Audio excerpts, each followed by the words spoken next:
എല്ലാവരും കിടന്നു. പക്ഷേ ആർഭാലക്ഷമുള്ള കരഞ്ഞു പോയി പുറത്തേക്ക് പോന്നു. EMS കൂടെ ഹൗസ് നമ്പർ 10 പിറ്റേ ദിവസം സംസ്ഥാന സമ്മേളനം പാർട്ടിയുടെ നേരം വെളുത്ത് അവിടെ ചെന്നിറങ്ങുമ്പോൾ സമ്മേളനം നടക്കുമോ നടക്കില്ലേ എന്നുള്ളതിനെക്കുറിച്ചൊക്കെ സംശയമുണ്ട്. എന്ത് സാധനം എഴുതിയാലും സാങ്ഷൻ കിട്ടിയിട്ടല്ലാതെ അയക്കാൻ പറ്റില്ല. എമർജൻസി കഴിഞ്ഞ് പിന്നെ നടന്ന തെരഞ്ഞെടുപ്പിൽ കോൺഗ്രസ് തറ പറ്റി, എല്ലായിടത്തും തറ പറ്റി, പക്ഷേ കേരളത്തിൽ പറ്റിയില്ല.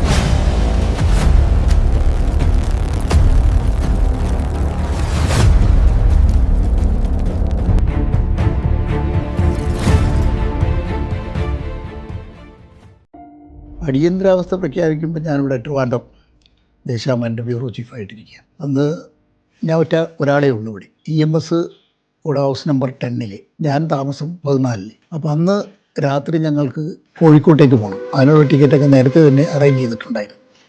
കോഴിക്കോട് വെച്ചായിരുന്നു പിറ്റേ ദിവസം സംസ്ഥാന സമ്മേളനം പാർട്ടിയുടെ.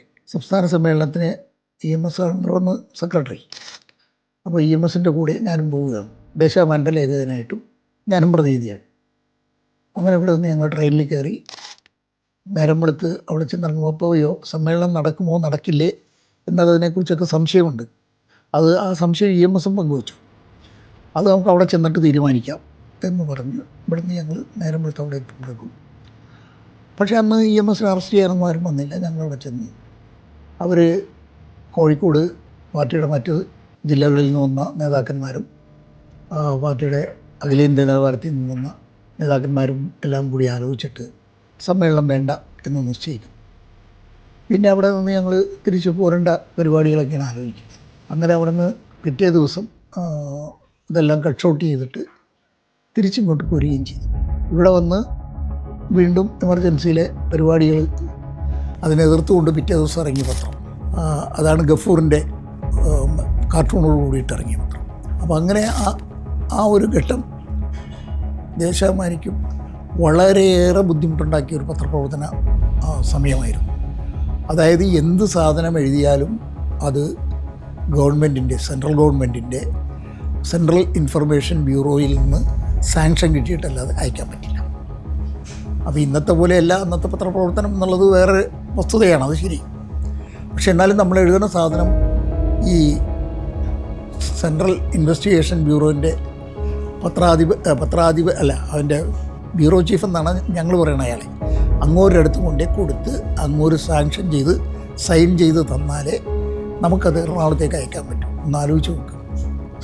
ഇത്രയും വലിയ ദുരന്തം ഇന്ത്യൻ പത്രപ്രവർത്തന രംഗത്ത് മറ്റാർക്കും അനുഭവിക്കേണ്ടി വന്നിട്ടുണ്ടാവുമെന്ന് എനിക്ക് തോന്നുന്നില്ല. ഒന്നും രണ്ടും പ്രാവശ്യം അല്ലെങ്കിൽ 3 പ്രാവശ്യം വരെ ഇപ്പോൾ വൈകുന്നേരത്തെ ഒരു ന്യൂസ് ഉണ്ടായാൽ അത് കൊടുക്കണമെന്നുണ്ടെങ്കിൽ ഇന്നത്തെ പോലെയല്ല. ടെലിപ്രിൻ്ററിലാണ് ഞങ്ങൾ എറണാകുളത്തേക്ക് വാർത്ത കൊടുത്തുകൊണ്ടിരിക്കുന്നത്. അതൊരു 5-5:30 മണിയൊക്കെ ആകുമ്പോഴേക്കും ഏതാണ്ട് ക്ലോസ് ചെയ്യും. ആ സമയത്തൊരു പ്രധാന വാർത്ത വന്നാൽ അത് ഇങ്ങോരെ കൊണ്ട് കാണിച്ചിട്ടില്ലാതെ നമുക്ക് ചെയ്യാൻ പറ്റില്ല. അപ്പോൾ ഇവിടെ നിന്ന് ഒന്നുകിൽ അന്നൊരു പ്യൂൺ ഉണ്ടായിരുന്നു, അങ്ങോട്ടൊരു കയ്യിൽ കൊടുത്തയക്കും വിളിച്ച് പറഞ്ഞിട്ട്. എന്ന് വെച്ചാൽ 2 പ്രാവശ്യമൊക്കെ പോയി കഴിയുമ്പോൾ നമ്മൾ തന്നെ ക്ഷീണിക്കും. ഇന്നത്തെ പോലെ വലിയ വാഹന സൗകര്യമൊന്നുമില്ല, സൈക്കിളിലാണ് ഇങ്ങോട്ട് അയക്കുന്നതൊക്കെ.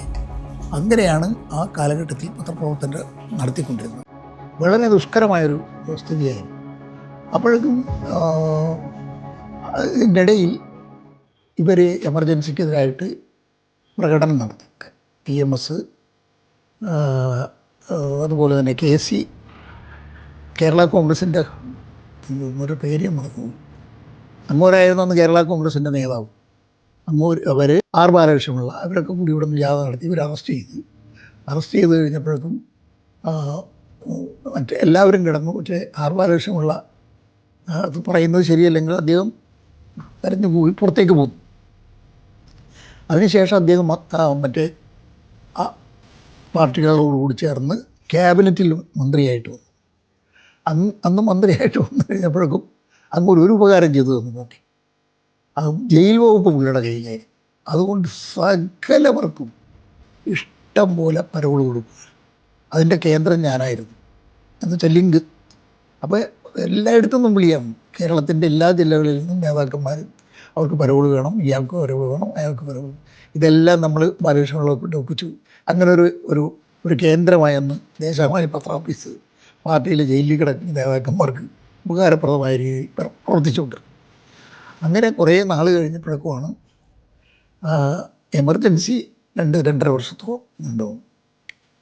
എമർജൻസി കഴിഞ്ഞ് പിന്നെ നടന്ന തെരഞ്ഞെടുപ്പിൽ കോൺഗ്രസ് തറപറ്റി. എല്ലായിടത്തും തറപറ്റി, പക്ഷേ കേരളത്തിൽ പറ്റിയില്ല. ഇന്ത്യ ഒട്ടുക്ക് തറപറ്റി.